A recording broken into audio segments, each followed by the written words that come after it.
1:30 ବେଳକୁ ହୃଦଘାତରେ ତାଙ୍କ ଦେହାନ୍ତ ହୋଇଛି।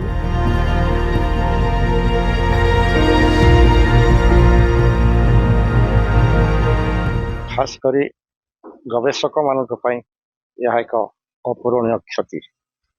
ଅନେକ ଗବେଷକମାନେ ତାଙ୍କ ପାଖକୁ ଆସି ତଥ୍ୟ ସବୁ ସଂଗ୍ରହ କରୁଥିଲେ। ଆଉ ପରମ୍ପରା ଅନୁସାରେ ଯିଏ ତାଙ୍କର ପୁତ୍ର ଅଛନ୍ତି, ମୋର ପୁତ୍ର ଦିବ୍ୟ, ତାଙ୍କୁ ସାଧାରଣ ଭାବେ ରାଜ୍ୟାଭିଷେକ କଲା ପରେ ଖାଲି ଶବ ସଂସ୍କାର କରାଯିବା ନିର୍ଣ୍ଣୟ ନିଆଯାଇଛି।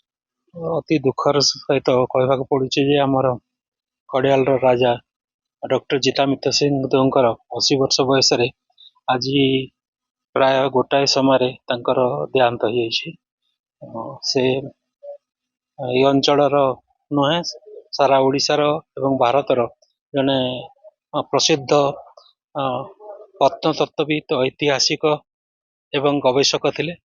ତାଙ୍କ ଅଧୀନରେ ଅନେକ ଛାତ୍ରଛାତ୍ରୀ, ଶିକ୍ଷକ, ଶିକ୍ଷୟିତ୍ରୀ PhD କରିଛନ୍ତି, MPhil ଗାଇଡ୍ ହେଇଛନ୍ତି। ଅନେକ ଗବେଷଣା ତାଙ୍କର ଉପଲବ୍ଧ ବହି ବର୍ତ୍ତମାନ ଉପଲବ୍ଧ ଅଛି। ପ୍ରାୟ 19ଟା ବହି ତାଙ୍କର ପ୍ରସିଦ୍ଧ। ତାଙ୍କର ଯୋଉ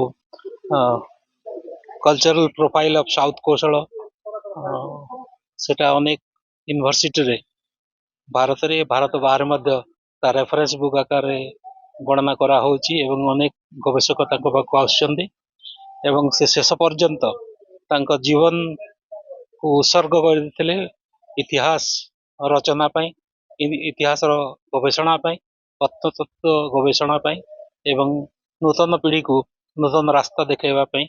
ଏଇଟା ଗୋଟେ ଅପୂରଣୀୟ କ୍ଷତି ହେଇଛି ଆମ ଅଞ୍ଚଳ ପାଇଁ ନୁହେଁ, ସାରା ଓଡ଼ିଶା ପାଇଁ, ସାରା ଭାରତ ପାଇଁ। ତାଙ୍କ ପାଇଁ ଖଡ଼ିଆଲର ଗୋଟେ ସ୍ୱତନ୍ତ୍ର ପରିଚୟ ଥିଲା ଏବଂ ଯେଉଁ ନୂଆ ପିଢ଼ିର ଯେତେ ବି ଗବେଷକ ଆସୁଥିଲେ, ଯେତେ ବି ଅଧ୍ୟାପକ ଅଧ୍ୟାପିକା ଆସୁଥିଲେ, ସେ ସମସ୍ତଙ୍କୁ ଅତି ଆଦରରେ, ମାନେ ତାଙ୍କର ଜ୍ଞାନ ପିପାସୁଟା ହଉଛି ମୁଖ୍ୟ।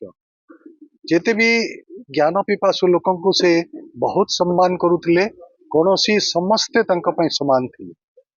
ଆଉ ବିଶେଷ କରି ତାଙ୍କର ଯୋଉ ଐତିହାସିକ ଦୃଷ୍ଟିକୋଣରୁ ଯୋଉ ଇତିହାସକୁ ଏବଂ ପ୍ରତ୍ନତତ୍ତ୍ୱକୁ ୟୋଗିକ ଇଣ୍ଟରପ୍ରିଟେସନ ଯୋଉଟା କରୁଥିଲେ, ସେଇଟା ବିରଳ।